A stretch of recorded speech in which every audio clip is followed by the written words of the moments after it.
주님의 평화를 빕니다. 오늘 말씀 제목은 하나님 자녀 되는 방법입니다.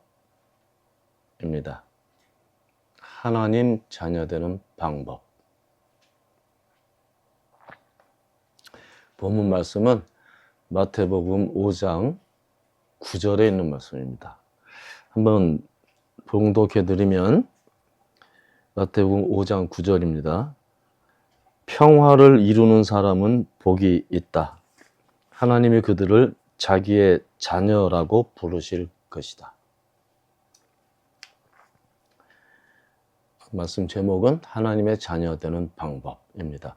지난주 설교를 하고 나서 일주일 동안 고민을 많이 했습니다. 진짜 고민을 많이 했는데 설교자로 산 것은 89년 정식으로 총회 허락받아서 살기 시작한 것은 89년, 1989년부터인데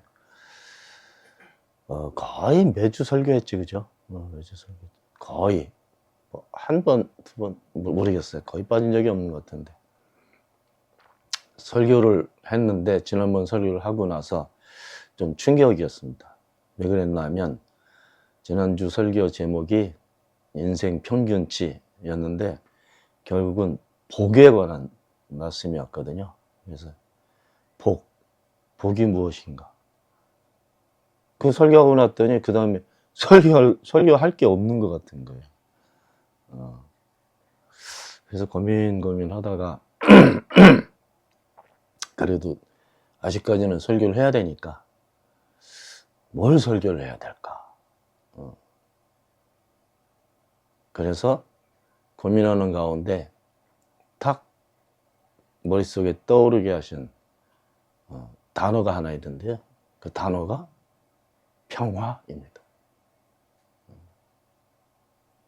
복으로 끝내려고 그랬더니 못 끝내게 하시고 평화 이야기를 하시려는 거죠. 오늘 본문 말씀은 평화를 이루는 사람. 예수님 팔복 가운데 말씀하신 것입니다. 평화를 이루는 사람들, 복수입니다. 복이 있다. 왜냐하면 하나님께서 그들을 내 새끼들, 내 아들, 딸 이렇게 부르실 것이기 때문에 이 팔복은 읽는 방법이 좀 다르다고 그랬죠. 본문 해석한 분이 해석은 잘 하셨는데 정확한 의도는 아니었습니다. 본래 의도는 이것입니다. 야, 복이 있어. 누가? 평화를 이루는 사람들. 평화를 이룬다는 표현은 이렇게 아직까지 완성치가 아닌 거예요. 근데 그것을 완성품으로 만들어가는 사람들. 복이 있다. 예수님께서 하신 말씀. 왜 그 사람들이 복이 있어요? 오늘 본문 정확하게 보시면 하나님이 그들을 자기 자녀로 부르실 것이기 때문에 복이 있는 거예요. 복이 하나님이라고 그랬죠. 그죠? 복이 있어. 근데 하나님 자녀들도 복 있는 데서 복 있게 살아. 그게 핵심이에요. 성서의 주제예요. 하나밖에 없어요. 그 시편 1편을 달달달달 외워도 그걸 모르면 그냥 모르는 거예요. 지난주 설교였습니다. 하나님 자녀 되는 방법. 근데 원래 유대인들은요, 아들들 이렇게 아들들이라고만 불렀었어요. 근데 하나님 앞에서는 남녀 다 평등하니까. 그래서 세번역 성서는 자녀, 아들과 딸들 이렇게로 번역을 했습니다. 그 번역 잘 된 거지, 그죠? 우리가 고백을 그렇게 합니다. 우리는 하나님의 백성. 우리는 하나님의 아들, 딸들. 근데 그게 무슨 의미인지를 알고 해야 되는데 그냥 이 습관성 언어가 돼버렸죠. 습관성 언어. 진짜 너 진짜 하나님 아들이 맞아? 뻥 하고 대답 못할 겁니다 아마. 너 하나님께서 너 내 딸이다 이렇게 부르신 적 있어? 그럼 질문 이상하다고 그럴 거예요. 근데 그건 우리들 인간들 생각이 아니라 성서에 박혀 있는 말씀이에요. 평화를 이루는 사람들. 이게 주제입니다. 결론부터 얘기하면 이런 거예요. 평화가 뭐예요? 평화. 복이 뭐예요? 그럴 때 복 생각하는 거하고 똑같은 개념이 됐죠. 평화. 이게 어떤 한 뜻으로 이렇게 풀이할 수가 없어요. 그냥 비교를 하면 이런 겁니다. 완전하지 않는 것이 있고 완전한 게 있어. 중간에 뭐가 이게 없어 그냥. 여기 검은색이 있고 흰색이 있어요. 그죠? 악이 있고 선이 있어. 미움과 갈등이 있고 화해와 평등, 화해와 사랑이 있어. 완전히 반대되는 개념이에요. 그죠? 어둠의 자식들, 빛의 자식들. 그런 거. 죽음, 생명. 이런 거. 평화라는 개념은 물론 이제 한문 용어이긴 합니다. 한문 용어를 잘 썼다고 생각합니다, 저는. 그런데 평화라는 것은 딱 이 단어의 의미만 있는 것이 아니에요. 상태입니다. 상태. 여러분들 이사야에서 평화의 나라. 그럼 이게 그림이 그려지잖아, 그죠? 거기는 그렇게 초원에 거기 어린 양이 있고, 표범이 있어. 같이 놀아, 같이 사는 거야, 같이. 상태. 그 전에는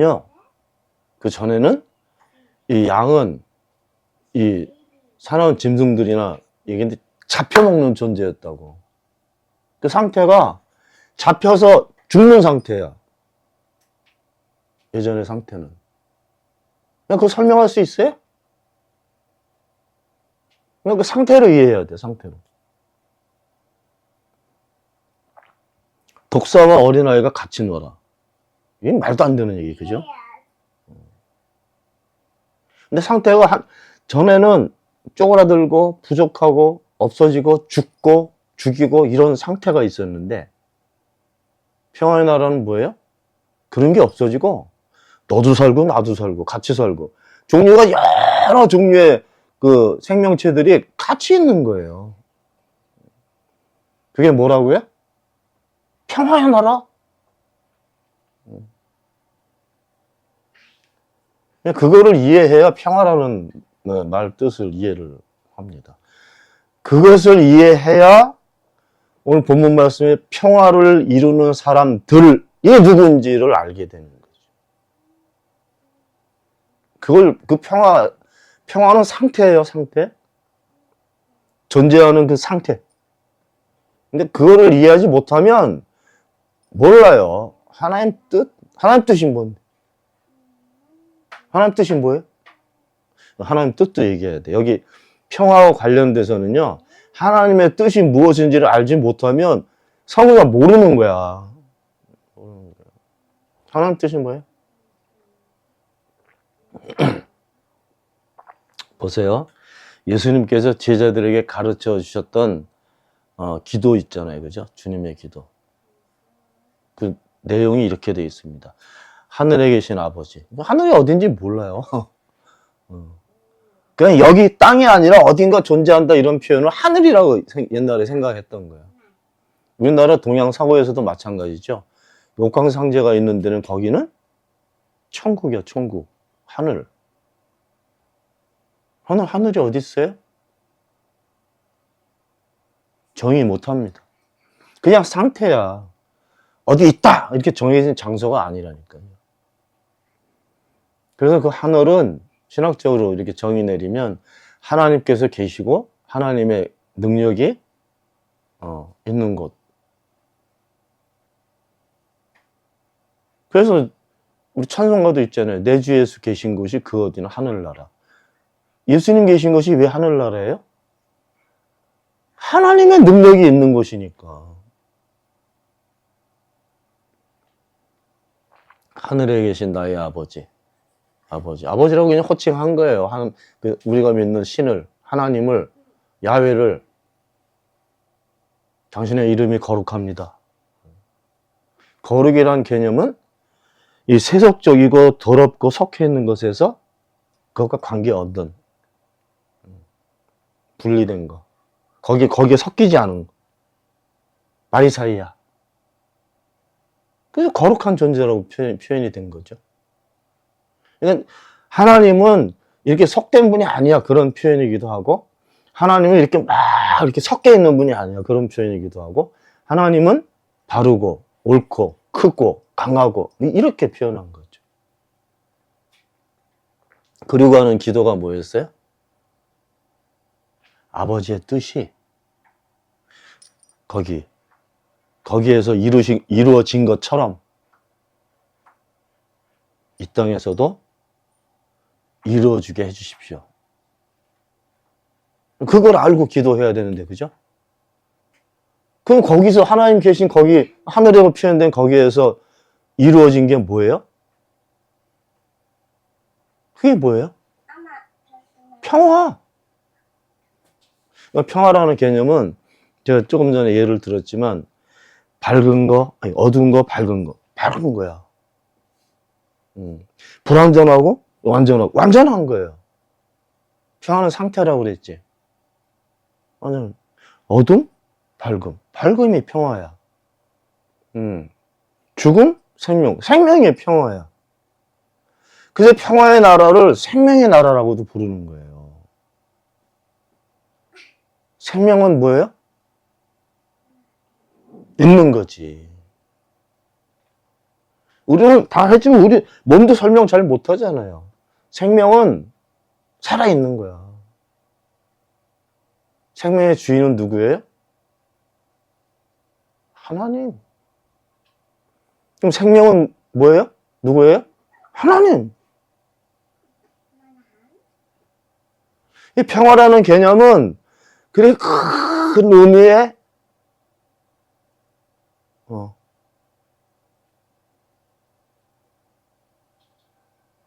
이것을 이해하지 못하면 정말 이해 못합니다.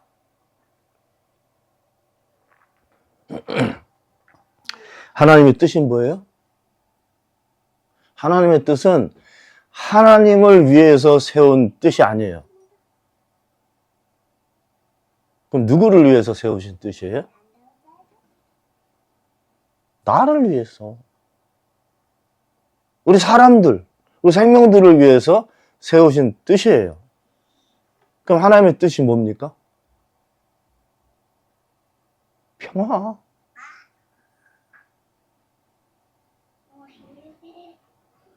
그래서 그대로 사도 바울이 그걸 알고 있었거든요. 그래가지고 그대로 표현한 거예요. 그리스도는 평화.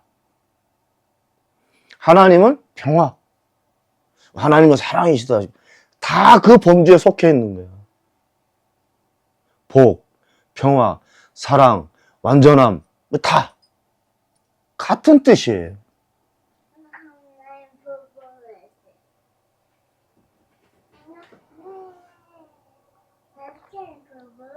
예수님께서는 그렇게 제자들한테 가르치는 기도를 그렇게 표현하셨고, 또 하나님 뜻을 얘기하신 데가 있어요. 어딘가 한번 찾아봅시다. 한번. 마태복음에 있어요. 마태복음 12장 46절에서 50절. 마태복음 12장 46절에서 50절까지 말씀입니다. 46절부터 같이 읽어봅시다. 시작.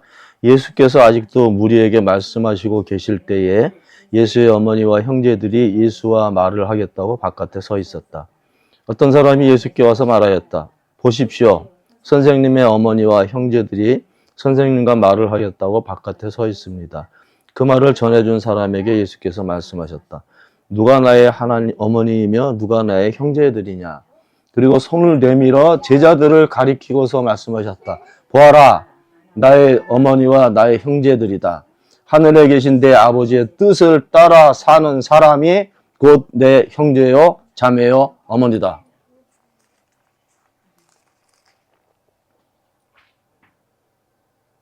여기 하늘에 계신 아버지 뜻을 따라 사는 사람들이 누구예요? 오늘 본문에서 보면 마태복음 5장 9절에서 보면 뭐예요? 누구? 평화를 이루는 사람들.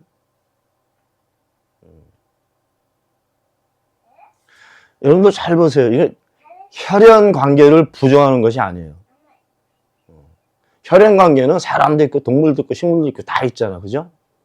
그런 관계를 얘기하는 것이 아니고 다른 얘기 하시는 거예요.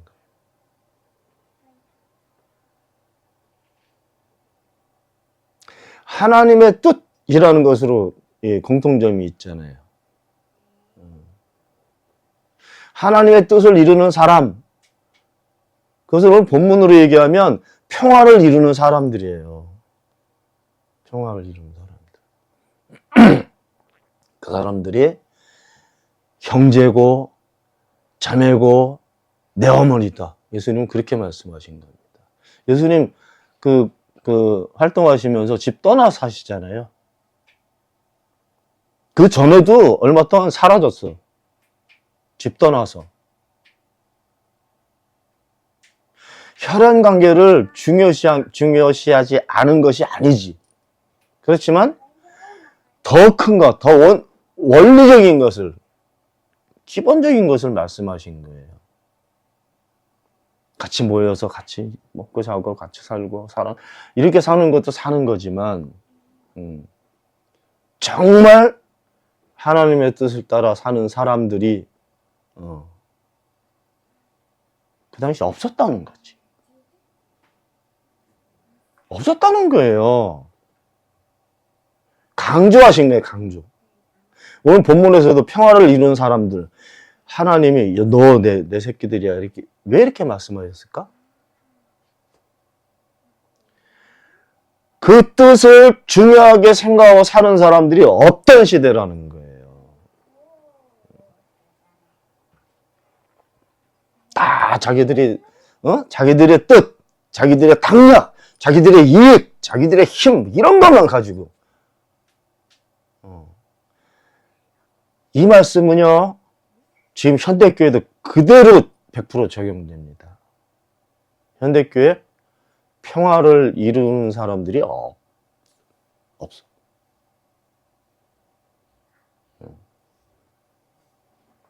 제가 평화 한문으로 이렇게 소개해드린 적 있잖아요.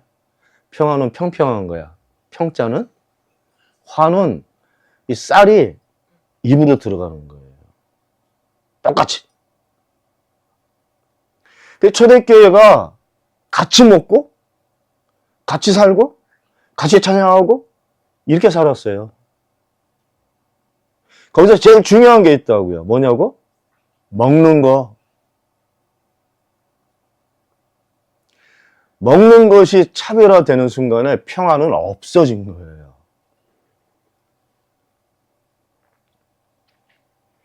그러니까 쉽게 얘기하면 아주 단도직입적으로 얘기하면 평화를 이루는 사람들은 같이 나눠 먹고 사는 사람들이에요. 주머니에 잔뜩 넣어봐요. 죽을 때까지 세지도 못하는 돈을 가지고 사는 게 평화롭게 사는 게 아니라는 얘기죠. 근데 사람들은 그것을 뭔가 이루는 거라고 생각을 하는 거죠. 그거 이루는 것은 하나님 뜻이 아니고 내 뜻이야. 내 개인의 뜻. 내 개인의 뜻이 강해지면요, 공동의 뜻이 사라지는 거예요. 내 개인의 뜻이 강해지면 하나님의 뜻도 없어. 그 삶 속에. 평화는 평등한 거예요. 사랑이 뭐예요? 사랑은 무례하지 않는 거예요. 평등한 거야. 차별화되지 않고. 차별이 있는 곳에는 평화가 없어요. 뭐 이렇게 전쟁만 하고, 전쟁도 죽고 죽이는 일이 있기 때문에 거의 평화가 없는 거예요. 우리 한국 아직까지도 이 남북이 분단돼 있잖아요. 깨진 거야. 깨진 거. 제가 폴 틸리히라는 신학자 전공인데, 폴 틸리히 목사가 얘기했던 통일? 나눠져 있다는 거예요. 어디서부터? 내 안에 내 자아부터. 나눠져 있는 거야. 그 안에서 갈등하고, 그 안에서 싸우고, 누군가가 이걸 지배하려고 그러고, 내 안에서부터 싸움이 시작됐는데, 그게 뭐예요? 분열이야, 분열. 갈라진 거. 깨진 거.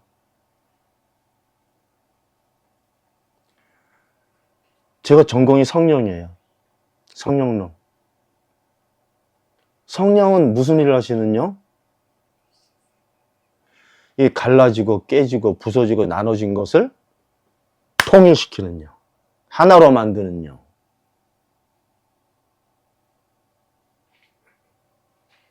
하나님께서 왜 평화라는 것을 가지고 자기 하나님 뜻이라고 말씀하셨을까?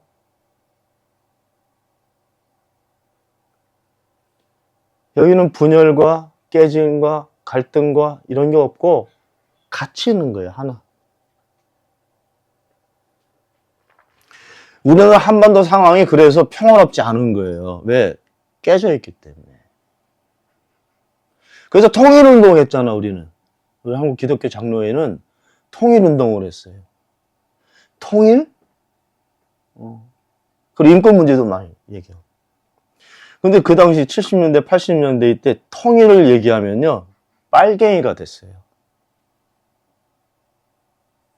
정말 웃기지, 그죠? 하나님의 뜻을 얘기하는데 빨갱이가 됐다니까?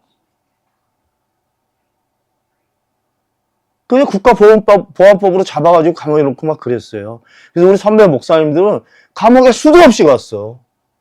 통일운동 하느라고. 통일, 해방, 같은 개념이거든요. 성령의 역할은 갇힌 것을 풀어내시고, 깨진 것을 이렇게 봉합해서 하나로 만드시고, 분열 있는 곳에 다시. 이걸 성령께서 하시는데, 교회가 그 일을 해야 됩니까? 하지 말아야 됩니까? 하지 말라면 성령께서 하시는 일을 막자는 얘기잖아. 그게 이단이에요. 통일운동 했다고 이단으로 막 그랬다니까. 우리 교단 이단이에요, 지금 고신 같은 데서 보면. 목사들도, 실제로 내가 고신 목사한테 들은 얘기인데, 기장 목사들은 얼굴이 빨간 줄 알았대. 이야, 별 희한한 말을 다 들었다니까요. 빨갱이가 아니라고 이제 알고 난 다음에 농담처럼 한 얘기예요. 고신 목사들은, 기장 목사들을 얼굴이 빨간색으로 알고 있었다니까. 빨갱이. 그런 게 개소리예요. 왜 교회가 경제 문제에 관심을 가져야 돼요? 경제적으로 탄압받고 차별되어 있는 그런 상태를, 착취당하고 있는 상태를 왜 교회가 관심을 갖고 그걸 바로잡기 위해서 싸워야 됩니까? 왜? 깨지고 차별된 것은 평화가 아니기 때문에. 평화를 이루며 살아야 되기 때문에. 당연히 교회가 관심을 가져야지. 차별에도 관심 갖고, 경제적 차이에도, 부의 차이에도 관심을 갖고, 정치적인 불의함에도 관심 갖고, 갈라진 거, 통일 문제도 관심 갖고, 잃어버린 인권 문제도 찾기 위해서 애를 쓰고. 그래야 교회지. 그런 일들이 평화를 이루는 일들이에요. 한국교회가 그걸 잃어버렸다니까? 2단, 3단에 다 빠져가지고. 이 네 배 채우는 게 평화가 아니라고. 교회가 부자 된 게 평화예요? 평화가 아닌 것을 평화라고 얘기하면 거짓말하는 거잖아.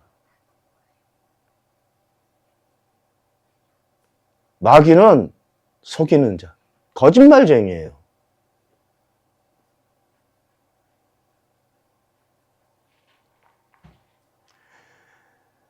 하나님의 뜻을 이루며 사는 사람들이 하나님의 자녀가 되는 거예요. 하나님의 자녀가 되는 방법은 딱 한 가지밖에 없어요. 평화를 이루며 사는 겁니다. 그래야 나도 살고. 내 안에서 먼저 평화가 일어나야 살지. 마귀와 귀신 역사는요, 내 속으로 들어와가지고 나를 불을 깨버리는 거야. 성령이 그걸 막으시는 거잖아요. 그거 막아가지고 내가 본래 내 안에서 평화를 이루고, 내 안에서 통일되고, 내 안에서 분열이 사라지고, 그런 게 상처가 없어지고 귀신 도망가고 다 그런 일인 거예요. 그걸 누가 하신다? 성령께서 하시는 거예요. 왜 성령이 그 일을 하셔요? 성령이 하시는 일은 하늘 아버지 뜻을 이루기 위해서.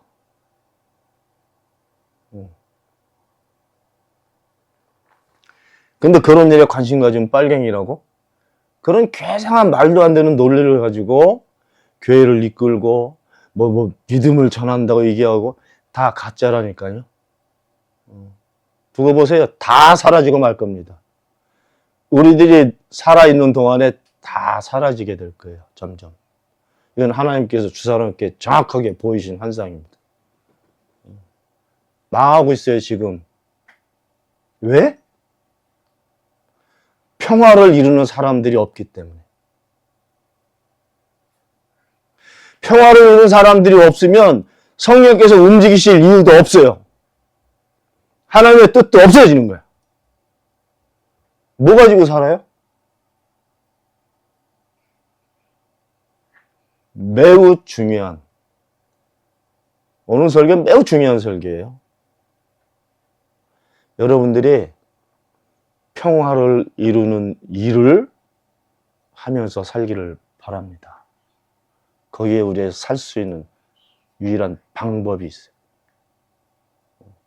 하나님의 뜻도 이루고 나도 살 수 있는 방법. 평화를 이루는 사람들이 됩시다. 기도합시다. 하나님, 많은 것들을 교회에 알려주셨는데 교회는 많은 것들을 잃어버렸습니다. 하나님 여전히 살아계신데 하나님을 바라보는 시선들이 점점 바뀌고 있습니다. 복도 자기들 나름대로 해석하고 모든 것을 나름대로 해석하는 이상한 풍토가 이어지고 있고 교회는 점점 무너지고 있습니다.